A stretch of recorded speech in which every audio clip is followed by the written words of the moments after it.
कितनी बार नाम जाप करें, कितनी माला फेरें कि भगवान की अनुभूति हो जाए, ईश्वर की प्राप्ति हो जाए। अक्सर लोगों से सुना होगा कि मैं 21 माला रोज की करता हूं, मैं 11 माला रोज की करता हूं, मैं इतनी बार नाम जाप करता हूं, मैं इतनी बार भगवान का नाम लेता हूं। अक्सर सुना होगा। तो आइए आज मैं आपको बताता हूं कि कितनी बार नाम जाप करना चाहिए। आपके इस प्रश्न का उत्तर इस प्रसंग में है, बड़े ध्यान से सुनिएगा। हरे कृष्ण दोस्तों, मैं हूं अनुज शर्मा। एक बार एक गवालन थी, दूध बेचती थी। दूध लेने लोग आते थे। तो जहां वो दूध बेचती थी वहीं पास में एक पेड़ था।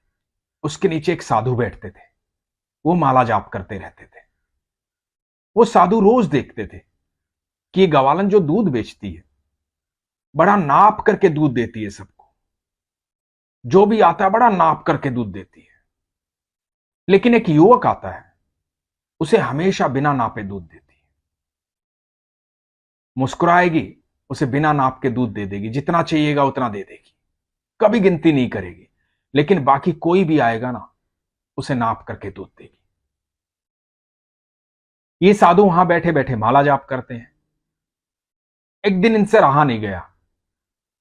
इन्हें लगा कि कुछ तो बात है इस युवक में। कौन है ये, पता करता हूं। तो उसी पेड़ के नीचे एक व्यक्ति बैठता था। उससे कहा कि सुनो, ये युवक रोज आता है इस गवालन के पास। ये इसे बिना नापे दूध देती है, बाकी सबको बड़ा नाप करके दूध देती है। तो क्या खास है इस युवक में, कौन है ये? वो व्यक्ति मुस्कुराया, बोला बाबा, ये युवक जो है इस गवालन का प्रेमी है, इसलिए उसे बिना नापे दूध देती है। जितनी उसकी आवश्यकता होती है उतना ही दूध देती है, प्रसन्नता के साथ दूध देती है। तो साधु ने सोचा कि मैं इतने सालों से माला गिन गिन कर जाप कर रहा हूं, नाम गिन गिन कर जाप कर रहा हूं। इसका मतलब मुझे तो ईश्वर से प्रेम है ही नहीं। क्योंकि यदि प्रेम होता तो मैं माला गिनता क्यों, नाम जाप गिनता क्यों? क्योंकि प्रेम में तो व्यक्ति बिल्कुल सब कुछ निछावर कर देता है, कभी हिसाब किताब नहीं रखता है। गालिब का भी एक शेर है। गालिब कहते हैं कि गालिब ने ये कह के तोड़ दी माला कि मैं क्यों गिन गिन कर नाम लूं उसका जो देता बेहिसाब है, जो सारी सृष्टि का रचयिता है, अनंत ब्रह्मांड का मालिक है। हम उसका नाम जाप भी गिन गिन कर करते हैं, माला भी गिन गिन कर करते हैं।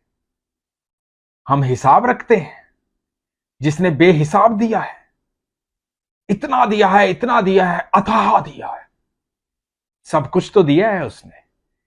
हमारे धरती पर आने से पहले हमारे दूध का इंतजाम कर दिया उसने। हमें इतनी सुंदर प्रकृति दी, पेड़ पौधे, पहाड़, वृक्ष, जंगल, नदी, समुद्र, पशु पक्षी, इतना सुंदर वातावरण दिया, इतना अच्छा शरीर दिया। हम अच्छा सोच सकते हैं, अच्छा देख सकते हैं, अच्छा खा सकते हैं, अच्छा महसूस कर सकते हैं, अच्छे की अनुभूति कर सकते हैं। लेकिन इस अच्छे से हम अनभिज्ञ हैं, क्योंकि ये हम करना नहीं चाहते। इसका स्वाद हमें पता नहीं। जिस दिन इसका स्वाद पता चल जाएगा उस दिन हम यही करना चाहेंगे, क्योंकि ये स्वाद सिर्फ ईश्वर के नाम में है, ये सिर्फ भक्ति में है। आप जब भक्ति में आ जाते हैं, आप जब प्रेम में आ जाते हैं, जब आप निछावर कर देते हैं, समर्पण कर देते हैं, सब प्रेम में होता है, तब आप सबसे ज्यादा सुकून में होते हैं। तभी किसी भी चीज का भय नहीं होता, कोई चिंता नहीं होती, कोई डर नहीं होता, आने वाले कल की भी चिंता नहीं होती और बीते हुए कल का बोझ भी नहीं होता।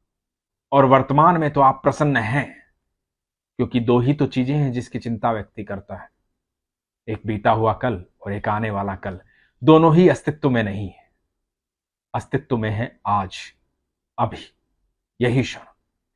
इस क्षण में सुकून पाना चाहते हैं तो सच में दिल से प्रेम कीजिए ईश्वर से। आपको प्रेम के बदले अत्याधिक प्रेम मिलेगा। और सिर्फ ईश्वर से प्रेम नहीं मिलेगा, अनंत ब्रह्मांड से प्रेम मिलेगा, क्योंकि यह अनंत ब्रह्मांड मेरे ठाकुर में समाया हुआ है। जब आप ठाकुर से प्रेम करते हैं तो अनंत ब्रह्मांड आपसे प्रेम करता है, सारी दुनिया आपसे प्रेम करती है, आपके भीतर प्रेम जागृत रहता है, आपके चारों तरफ सिर्फ प्रेम ही प्रेम होता है। तो आज के बाद कभी यह मत सोचना कितनी माला जपनी है, कितना नाम जाप करना है। जब भी जो भी काम करो, जहां भी हो, जिस कर्म में भी हो, आप भगवान का नाम, ईश्वर का नाम कभी भी ले सकते हैं। इतना जागृत कर दीजिए अपने आप को, इतना लगातार बोलिए कृष्ण कृष्ण कृष्ण कृष्ण, राधा राधा राधा राधा, कृष्ण कृष्ण कृष्ण कृष्ण, राधा राधा राधा राधा। वो आपके भीतर गूंजना चाहिए।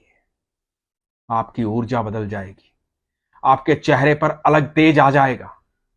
आपसे मिलने वाले लोग आपको देखते रह जाएंगे, क्योंकि आपके भीतर जो दीपक है उसमें जब कृष्ण नाम का घी डलेगा, राधा नाम का घी डलेगा, तो आपका पूरा शरीर प्रकाशमान हो जाएगा। आप स्वयं दीपक बन जाएंगे। आपके आसपास भी कभी अंधकार नहीं रहेगा, क्योंकि ईश्वर आपको जागृत कर देंगे। ऐसी ऊर्जा बना लीजिए कि हर व्यक्ति, हर जीव जब भी आपको देखे तो प्रसन्न हो जाए। ऐसी ऊर्जा आपके भीतर आ जाए, और वो आएगी नाम जाप से, जिसको गिनने की आवश्यकता नहीं है, जिसमें सिर्फ प्रेम की आवश्यकता है। वो प्रेम कीजिए, सिर्फ प्रेम की आवश्यकता है, विश्वास की आवश्यकता है। इसलिए हमेशा कहता हूं, अपने विश्वास को मजबूत रखिए, अपना ख्याल रखिए। हरे कृष्ण।